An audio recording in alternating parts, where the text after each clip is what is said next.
Diane, we talk a lot about the CEO blind spot, specifically in relation to marketing. Can you tell me a little bit more about that? Yeah, absolutely. This is a really hot topic, I think, for us at Paceworks, because most CEOs are not coming up through the marketing channels. They are going to be typically a CFO, a COO, maybe a chief commercial officer, but they probably do not have marketing experience. In fact, McKinsey did a study that showed only, I think, 10% of CEOs actually ever spent time in a marketing role, and only 4% did a CMO-like role. So this means that CEOs are being asked to make decisions every day about a domain area that they really haven't got experience in. Mm-hmm. That's a scary thing. Yeah, it's a big risk.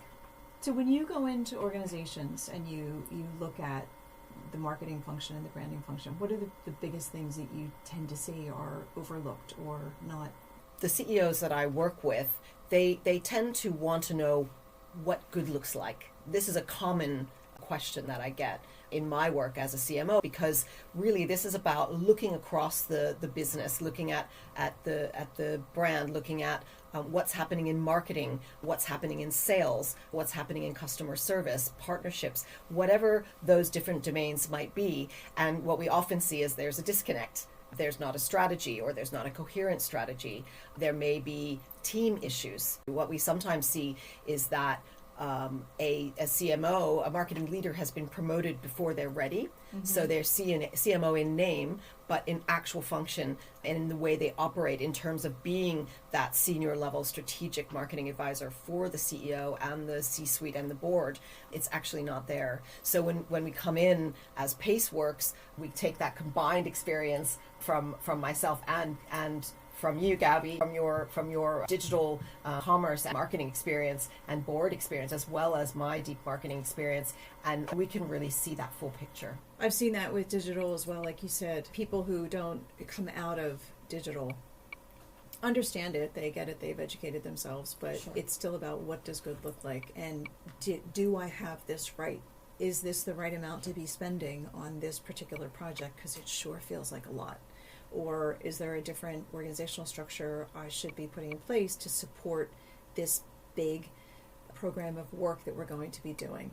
And again, those aren't 6-month, 300-page PowerPoint decks. Those are short, sharp, concise, strategic assessments, and that's what we do best. That's right. And because we've seen it before, we can come in and very quickly and incisively size up what's going on. And in fact, that's the kind of feedback that we've gotten from clients that have worked with us at Paceworks, is that they were amazed at how quickly we could come in and just get under the skin of the business and understand what was going on and make recommendations that could have an actual market change on their strategy and on what they were doing. And not only that, I think as a CEO, having this domain area that you don't understand or don't have as much experience in, it also means that the CEO might be looking at marketing as a cost center, or worse, as the coloring in department, which does sometimes happen. And I love to hate it, shall we say. I absolutely disagree with that. And I think that it's super important for CEOs, especially now, to understand, do they have a marketing engine? Mm-hmm. Do they have a credible marketing engine that can help them drive growth? And if they're not thinking about marketing as a growth engine, then they've definitely got it wrong.